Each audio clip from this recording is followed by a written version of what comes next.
Okay, we're moving on nicely. We've got a quick little session now with the CEO on the hot seat. We're going to move into Saudi. We're going to check out what's happening in the Kingdom of Saudi. And I've got Lynn Chouman, a presenter from Arabiya, to come up on the stage. Lynn, lovely to have you with us. Do you want me to introduce Dr. Badr? As you wish. I will indeed. My good friend, Dr. Badr, please come and join us, CEO of Dura Hospitality, a great supporter of ours. He hosted us recently in the Saudi Hotel Investment Conference in Riyadh. Welcome, Dr. Badr. Great to be with you this morning. Assalamu alaikum, sabahkallah al-khair. Sabah al-nur, good, beautiful morning to everyone. So, let's make it quick. We have 10 minutes. It's a pleasure to have you, Doctor. We're going to focus on Saudi, on the implementation of this very big program. So Saudi is, of course, witnessing a huge change, a transformation. Tourism sector is the main pillar of this transformation. Less reliance on oil, more value creation domestically, more experience creation and job creation as well. So we're going to talk about the big numbers that are, expected with the Vision 2030. 30 million tourists are expected to actually come to Saudi by 2030. The numbers so far in the last couple of years, 2 years, have been showing a good and healthy increase. Can we talk about those numbers on one hand? And on the other hand, since Dura Hospitality, your company, is a publicly listed company, we do have a couple of very indicative numbers. Last year, for instance, your balance sheet or your financial numbers showed quite a decrease let's just put it a weak demand, right? So what's the story here? Is it oversupply again? And what are you doing to fix it? And I have only 10 minutes to answer all of that.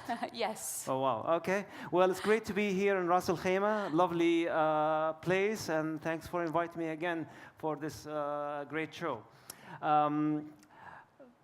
The Vision 2030 has many ambitious programs. And the one, in my mind, that is most realistic and the one where we have the strongest head start is increasing the number of religious travelers, not tourists, but religious travelers, to 30 million, up from about 6 to 7 million these days. The numbers have started to grow with growth rates of about 10 to 15% in the last couple of years. And I believe the government will continue to grow those as the infrastructure projects come online, such as the new railway, the new Jeddah airport. We are very enthusiastic about that, and that's why we have revamped our Makarim brand that is specialized in serving religious pilgrims in Mecca and Medina. In terms of demand and supply in Saudi Arabia, the government is, as you rightly said, is relaunching the overall economy with less reliance on oil and more on services and manufacturing. That will definitely lead to short-term pains. These are what I call growing pains. These pains come from increased cost of labor visas, more taxes, increased cost of doing business in general, and also less demand coming from less government spending these days. However, many of the government projects that have been announced are in a planning phase that will take some time to go into implementation, and that will ultimately boost demand. The cost of visas make Saudi or local workforce more competitive. And that's another one of pillars of Vision 2030.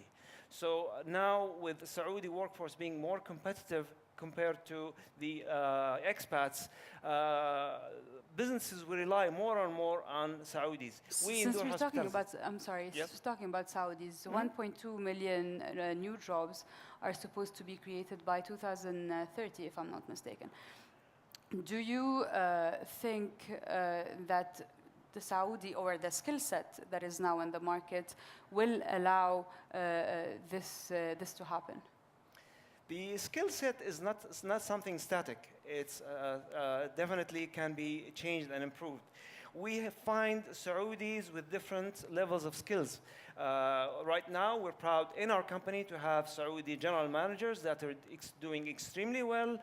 We are introducing Saudis in many of our functions that were previously held by expats. We will continue to rely on expats, but Saudis are taking a bigger and bigger percentage. To increase the level of skill, we have launched programs with our partner Marriott, such as the Tahsin program. It's a management development program in hotels. Plus, we are, I think, the largest hospitality company that invested in the scholarship program called Your Job, Your Scholarship, by sending 100 people on scholarship with guaranteed jobs when they come back in our hotels. So the skilling is something that is dynamic, that needs to happen all the time in all hotels around the world. But in our case, we need to focus more on skilling of local labor. And I don't think Saudis are less able than any other nationality. It's just that we need to give them the tools and the chance. We have seen that in our hotels. We are very proud, actually, of our Saudi chefs who have won awards, multiple awards actually, and they're lady chefs, by the way, that won multiple awards, nationwide awards in cooking competitions. This just shows you that just giving them a chance brings out the skill and the talent in people. Dr. Badr, another important issue or point is the efforts that Saudi is doing, and your company specifically, when it comes to developing units in the secondary areas. What are those units? We're talking about mid-range hotels or units, right? And what do you expect for demand? We have... and will it be just the domestic demand? Sure. We have launched a growth strategy in 2014 that included rebranding the company to become Dur Hospitality. As part of that, we set out to focus on mid-range hotels in the main and the secondary cities. With that, we have launched 4 projects in secondary cities, in the cities of Yanbu, Al Jubail, Al Ahsa, Tabuk, and others. So in those cities, we are mainly targeting business travelers and visiting family and friend visits. The business travelers, some of them are expats, some of them are locals, but the additional demand that we anticipate is domestic tourism that we expect to increase with the launch of entertainment activities and many of the 2030 initiatives.